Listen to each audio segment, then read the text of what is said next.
Hai everyone, welcome to Om Rewok Story. Semoga kalian sehat selalu dan diberikan rezeki yang berkah ya.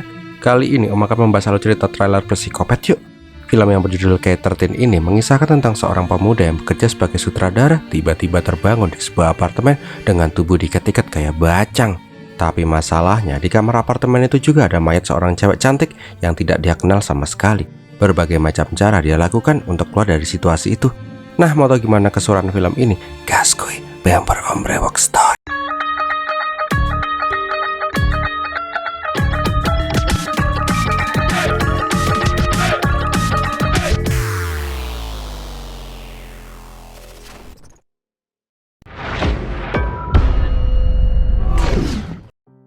Awal kisah dibelakang mas-mas India yang dilakban-lakban di kursi gitu. Tak lama dia sadarkan diri di tempat yang sangat asing untuknya. Karena diikat-ikat kayak bacang, dia pun mencoba melepaskan diri. Tapi pas dia ngeledak di lantai, dia menyadari kalau ada sosok orang duduk di belakangnya. Tetapi pas dia meronta-ronta minta tolong, dia melihat ceceran darah di lantai. Dan yang lebih seremnya lagi, ada sosok cewek yang sudah lengannya.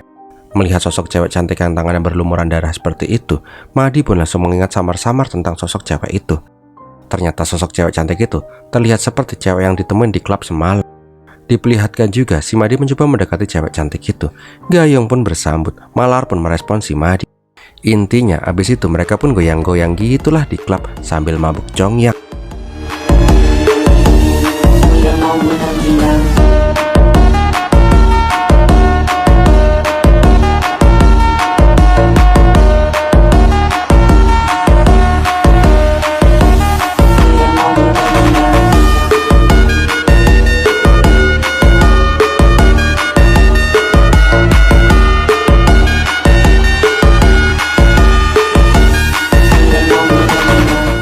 Setelah puas geal-geol, si Madi pun langsung mepet ke Malar. Nah, kan udah sama-sama kolong, pembicaraan mereka pun semakin vulgar. Namun pas mau cabut cari kamar, temannya si Madi menelpon karena Madi hilang entah kemana dari tadi. Nah, sebelum cabut, Madi sempat cerita kalau dia adalah seorang asisten sutradara film. Mengetahui si Madi itu adalah sutradara, Malar pun langsung tambah gregetan.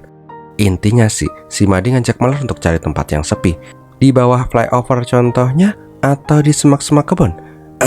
Tahu kan kalian buat ngapain mereka ke sana? Kita kembali lagi ke masa kini. Karena si Madi semalam mabuk, dia nggak bisa mengingat banyak hal. Tahu-tahu dia sudah diikat-ikat aja di apartemen itu, dan si Malar pun udah mati dengan pose menantang. Untungnya, nggak lama setelah geledak itu, si Madi berhasil meloloskan diri dari itu kursi. Dengan sigap, dia pun langsung mengecek tubuh si Malar. Tapi tiba-tiba ada laler yang keluar dari lubang hidungnya si Malar. Ya, si Madi langsung kabur dong. Ketika hendak kabur keluar, ternyata di luar apartemen sangat ramai. Di sini dia langsung kepikiran kalau dia keluar dengan baju penuh darah kayak gitu, dia pasti akan langsung dicurigai dan ditangkap polisi dan tentu aja dipenjara. Alhasil si Madi pun jiper dan kembali masuk ke kamar. Nah, di apartemen itu si Madi mencoba mencari jalan keluar yang lain. Di sana Madi menemukan tulisan-tulisan sorry di segala penjuru ruangan. Nah, pas lagi mengeksplor ruangan itu, si Madi baru sadar kalau HP-nya nggak ada karena ketinggalan di klub semalam. Nah, pas ngeliat HP-nya si Malar geletak di lantai, Madi pun hendak mengambil tuh HP. Namun pas darahnya menetes di HP-nya si Malar, Madi langsung kembali kepikiran kalau hal itu bisa saja membuat dirinya menjadi tersangka. Alhasil, Madi pun langsung mencuci semua darah di tubuhnya itu. Tapi kok nggak hilang-hilang ya? Makanya mas, kalau mau bersih, pakai sunlight. Setelah bersih-bersih badan dari darah, si Madi pun bingung parah. Dia harus gimana dalam situasi terkurung sama mayat cantik di tempat tidak dikenal. Tetapi tak lama terdengar suara bel. Pas Madi mengecek, ternyata ada gorila. Mas-mas yang mirip gorila yang berdiri di depan pintu pakai HP yang casingnya Crayon Shinchan. Ternyata mas-mas itu adalah kurir JNE yang pengen nganter barang. Karena nggak ada respon sama si Malar, tetangganya malah menanyakan ke mas-mas kurir itu, lu mau maling ya? Apa mau ngebegal? Aji gile dikira garong kali ya. Tetapi pas terjadi keributan antara tante-tante dan mas kurir gorila, tetangga Malar depan rumah ikutan join mabar. Dia berpura-pura teleponan sama si Malar dan meminta mas kurir menyerahkan tuh paket sama dia aja. Setelah perdebatan yang cukup panjang, akhirnya mas kurir nitip tuh paket sama mas Tilak. Untuk lebih meyakinkan, mas Gori meminta nomor HP si Tilak. Sedangkan dari kamar, Madi mengawasi pembicaraan mas-mas gak jelas itu dengan rasa deg-degser. Di sini Madi bertanya-tanya, kenapa tuh mas-mas berpura-pura ditelepon sama si Malar, sedangkan si Malar udah mati di sebelahnya. Samar-samar si Madi mengingat-ingat bila ada sosok Tilak yang dicegat di pintu masuk klub semalam. Tak hanya itu, dia juga melihat si Tilak mencoba mendekati si Malar, tetapi Malar mah ogah dan si Tilak pun diusir sama Satapam. Tak lama si Madi sadar bila dia meninggalkan jejak sidik jari di mana-mana. Karena panik, dia pun mencoba menghapus semua benda yang telah dia sentuh. Di sini si Madi merasa apes banget. Dia pun merasa hidupnya emang dinaukin dewa kesialan kali ya. Madi pun flashback beberapa hari yang lalu. Sabar ya, film memang banyak flashback bolak-balik terus. Intinya beberapa hari yang lalu Madi menemukan produser film. Intinya sih film pertamanya si Madi disetujui, tetapi produser tidak bisa menyanggupi dana yang diajukan oleh si Madi. Produser hanya bisa sanggup memberikan dana 1/3 dari dana yang diminta oleh si Madi. Diceritakan juga selama 10 tahun ini Madi menjadi asisten sutradara dari ayahnya. Nah, ketika dia menjadi sutradara tulen, rintangannya malah jadi tambah berat.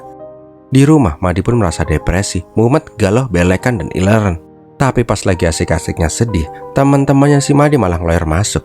Tahu soibnya lagi galau parah, teman-temannya pun mengajak si Madi untuk ajijong di klub, biar si Madi nggak stres. Singkat cerita, si Madi pun ikut sama rombongan ke klub. Ya seenggaknya bisa mabok dikit-dikit lah biar nggak stres gitu. Tetapi di saat yang bersamaan, ternyata si Malar juga datang ke klub itu dengan baju yang sangat wow menantang. Di dalam, si Malar langsung memandangi si Madi dengan seksama.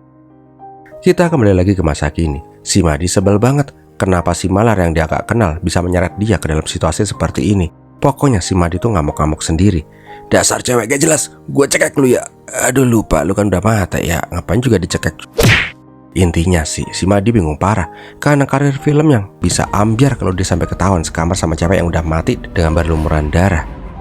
Karena lapar nyap-nyap terus dari tadi, Madi pun mencari makanan dan menemukan apel di kulkas. Setelah mengebatu apel, tiba-tiba terdengar suara samar-samar gitu. Di sini si Madi akhirnya sadar bila dia ingin pergi dari sana tanpa jejak, dia harus menyingkirkan semua bukti keberadaannya di sana. Dengan bermodalkan paper bag, si Madi pun memasukkan semua bukti keberadaannya di apartemen itu, mulai dari apel sisa, solasi bekas dia disekap, bahkan rambut jempol yang jatuh di HP-nya si Malar juga diambil pakai selotip. Nah, pas sudah kekiter nyari barang bukti, dia melihat banyak buku di selorokannya si Malar. Dia ingat kalau si Malar itu semalam cerita kalau dia adalah seorang penulis buku. Mungkin itu adalah buku karangannya si Malar. Karena Rempong selalu menghapus sidik jari terus, Madi pun berinisiatif mengambil linjerinya si Malar. Wah, mau diapain tuh linjeri ya? Ternyata si Madi pengen ngebuntul tangannya pakai linjeri, biar sidik jarinya nggak nyebar kemana-mana. Intinya, Madi menghapus semua barang bukti dari kamar itu.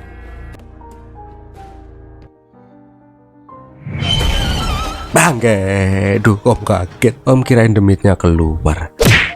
Ternyata itu cuma halunya si Madi aja yang ketakutan parah pas ngeliat si Malar. Karena kaget itulah, Madi akhirnya merasa kasihan juga sama si Malar. Madi merasa prihatin atas kematian si Malar. Namun pas lagi ngobrol-ngobrol sama mayat, si Madi menyadari ada rambutnya yang terjatuh di genangan darah si Malar.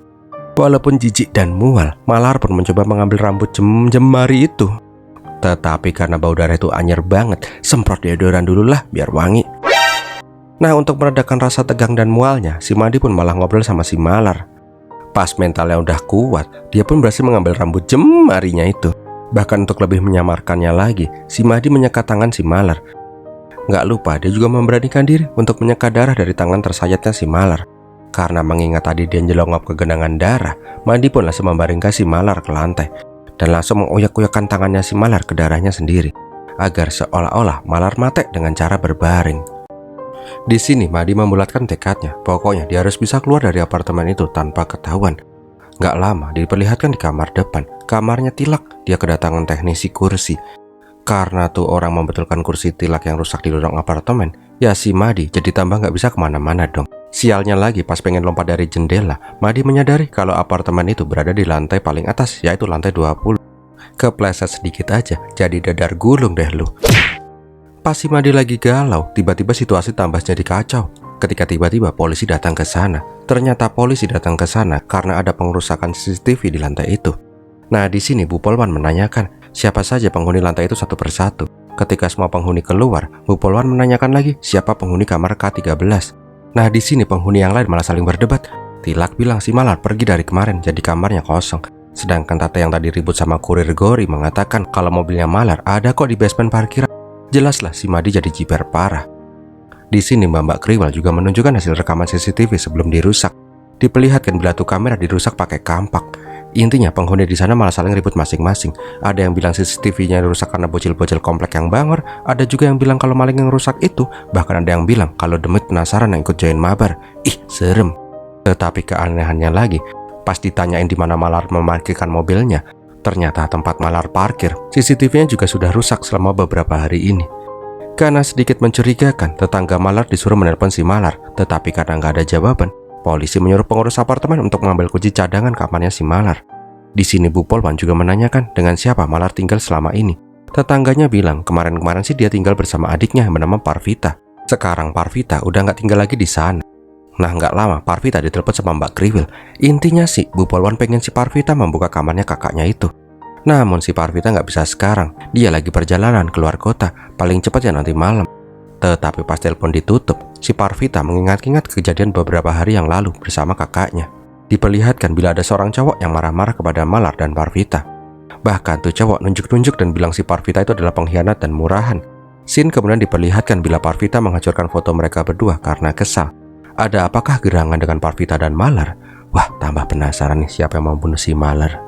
Di dalam, si Madi tambah bingung tujuh keliling. Dia tahu bila ada seseorang yang menjebaknya di situasi seperti itu. Mulai dari CCTV yang rusak, dirinya yang diiket-iket, tetangga depan rumah yang berpura-pura si Malar masih hidup biar dia dapat paketnya, dan foto rusak dan lain sebagainya. Madi pun jadi bingung parah siapa yang menjebaknya seperti ini. Di saat momen itulah si Madi kembali flashback. Diceritakan ayah Madi itu juga seorang sutradara film. Tapi suatu hari ayahnya kena serangan jantung. Dan mau nggak mau, si Madi melanjutkan sisa dari film yang dibuat ayahnya itu. Karena hal itulah si Madi nggak mau menyerah. Dia pengen keluar dari sana biar dia bisa meneruskan impiannya menjadi sutradara. Gak lama kemudian si Madi berhasil menemukan peta evakuasi apartemen itu. Madi juga menemukan iPadnya si Malar. Tetapi karena tuh iPad dikunci, si Madi nunjuk-nunjukin jarinya si Malar ke iPad itu. Intinya sih dia men-screening jalur-jalur apartemen itu buat kabur. Setelah menemukan jalur buat pelarian, si Madi pun mencoba membuka tralis jendela pakai sotil. Sotil itu bahasa Indonesianya apa? Oh iya, spatula. Namun di saat yang bersamaan diperlihatkan juga bila penjaga apartemen datang dengan kunci cadangan. Untungnya si Madi bisa kabur sebelum tuh pintu dibuka. Tetapi pas di luar, dengkulnya langsung tiba-tiba kopong pas ngeliat ke bawah. Ya iyalah, lantai 20 bos, kepleset dikit jadi bubur loh. Tetapi karena udah niat kabur, si Madi pun memberanikan diri mencolot dan naik loteng ke apartemen. Sialnya pas sampai di atap, ada cewek yang lagi telepon-teleponan sama selingkuhannya di loteng. Ya dia ngumpet lah. Untungnya gak lama kemudian tuh cewek cabut juga. Tapi pas mau turun ke bawah, tuh pintu malah kekunci.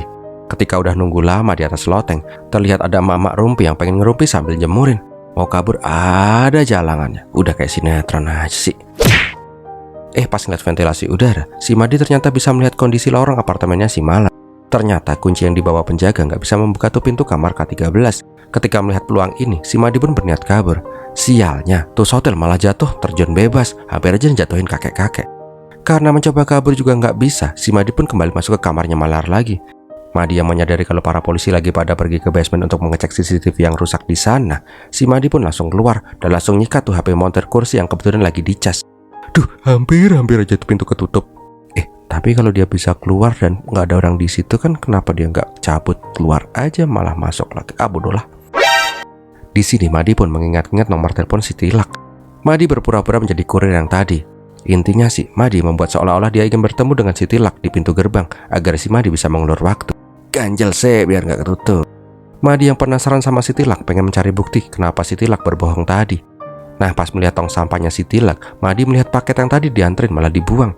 Madi bilang kok dia dapat laporan kalau paketnya belum sampai ke Malar. Akhirnya si Tilak mengaku kalau dialah yang membeli tuh paket untuk si Malar buat nembak dirinya. Tapi pas malam dia ditolak di klub malam, si Tilak pun berusaha mengambil tuh paket. Tengsing lah, udah ditolak masa paketnya sampai. Akhirnya si Madi menyadari bila si Tilak itu bukanlah pembunuh si Malar. Sialnya pas mau balik ke kamar, ada bola yang menggelinding ke kamarnya si Tilak. Karena nggak mau ketahuan, si Madi menendang tuh bola. Sialnya tuh bola malah membuka kamarnya si Malar. Untungnya tuh bocil nggak ngeliat mayat di kamarnya si Malar. Saat di dalam, kembali lagi si Madi mumet. Ini film kebanyakan bingungnya ya. Tak lama, dia melihat botol-botol berserakan di tempat sampah. Pas dicek, ternyata itu adalah botol-botol obat depresi. Nggak cuman itu, si Malar juga meninggalkan catatan tentang kedepresiannya. Oh, ternyata si Malar itu membuat buku tentang kisah pacar adiknya. Tetapi kisah yang ditulis di buku itu adalah sebuah aib untuk si Vijay. Vijay marah besar sama si Parvitar karena dia curhat tentang aibnya hanya dengan Parvitar dan meminta si Parvitar menjaga rahasianya itu. Ini malah dibuat jadi buku sama si Malar. Karena hal itulah Vijay ngamuk parah dan menganggap Parvita itu pengkhianat. Di sini Malar mencoba menjelaskan, tapi karena udah gondok, si Vijay pun cabut dan pengen putus saja sama si Parvitar. Karena hal itulah, si Parvita marah banget sama kakaknya. Udah dicurhatin, udah disuruh jaga rahasia, ini malah dijadiin buku, gila.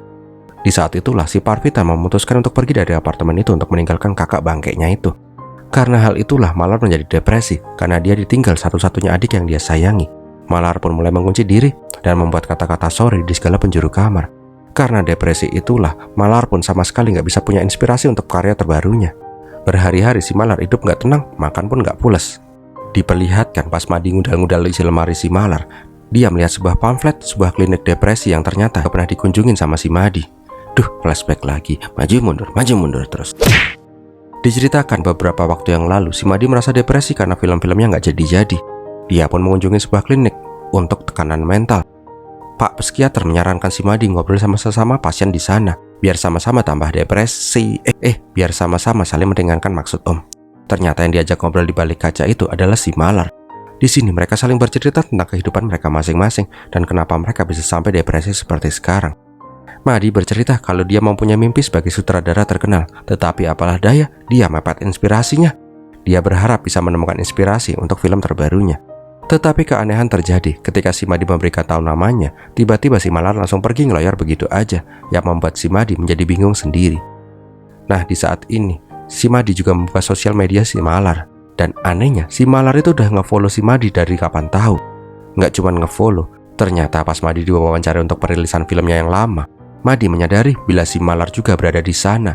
Gak hanya itu, setiap gerak-geriknya si Madi pun selalu dipantau oleh si Malar. Madi juga akhirnya sadar bila pada malam itu, si Malar emang sengaja dandan habis-habisan untuk bertemu si Madi di klub malam. Jadi ternyata yang membuntuti itu ternyata si Malar. Pada saat Madi mabuk pun, si Malar bilang dia ingin menjadi inspirasi buat filmnya si Madi. Diketahui fakta baru juga, ternyata yang dibungkus itu adalah si Madi bukannya si Malar. Si Malar membawa si Madi pergi dengan mobilnya. Di saat Madi mabok di mobil itu juga, kembali lagi, si Malar meminta si Madi menjadikan dirinya sebagai inspirasi untuk filmnya yang terbaru. Ya namanya orang kolong kok ya disuruh janji. Jalan aja udah sempoyongan kayak gitu. Tapi karena terus disugesti sama si Malar, si Madi sih iya-iya aja. Pas si Madi bilang iya-iya, sekarang malah Malar yang mewek. Dia bilang kalau dia juga lagi bulat inspirasi, karena dia ditinggal orang-orang yang paling dia sayangi. Karena udah gak kuat, dia ingin Madi melanjutkan kisahnya sesuai dengan keinginan si Madi. Sesampainya di gerbang apartemen, Malar langsung merebahkan kursinya si Madi biar gak ketahuan sama Pak Satapam. Malar juga sengaja parkir di basement yang CCTV-nya lagi rusak. Dan Malar juga lah yang merusak CCTV di lantai 20 biar dia gak kelihatan masuk sama si Madi.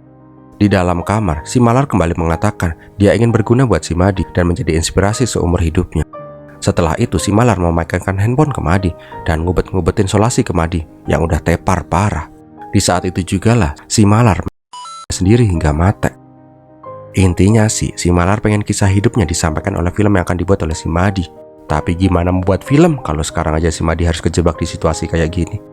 Namun melihat perjuangan yang gak ngotaknya si Malar, Madi pun berjanji bila dia berhasil keluar dari situasi itu dengan selamat, dia akan membuat film yang terinspirasi dari Malar. Tiba-tiba semesta pun merestui karena ujuk-ujuk lampu di apartemen itu pun padam. Gak pakai lama, Madi pun memanfaatkan mati lampu itu untuk pergi menyelinap keluar. Untungnya Madi berhasil keluar gerbang sesaat sebelum lampu itu hidup. Kok jadi kayak film? Walah kampret. Ternyata dari tadi yang kita lihat itu adalah film dalam film.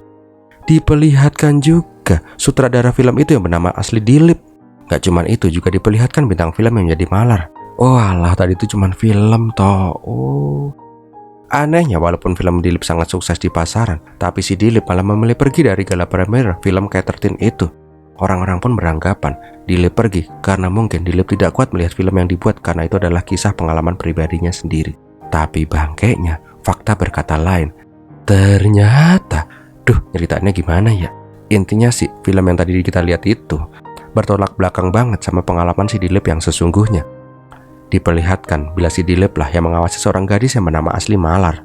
Dia juga lah yang mengajak Malar versi asli pergi dengan mobilnya ke apartemennya. Tetapi perbedaannya, di sini Dilip tidak bunuh diri, melainkan dia membunuh sosok Malar yang asli itu untuk mendapatkan inspirasi membuat film K13.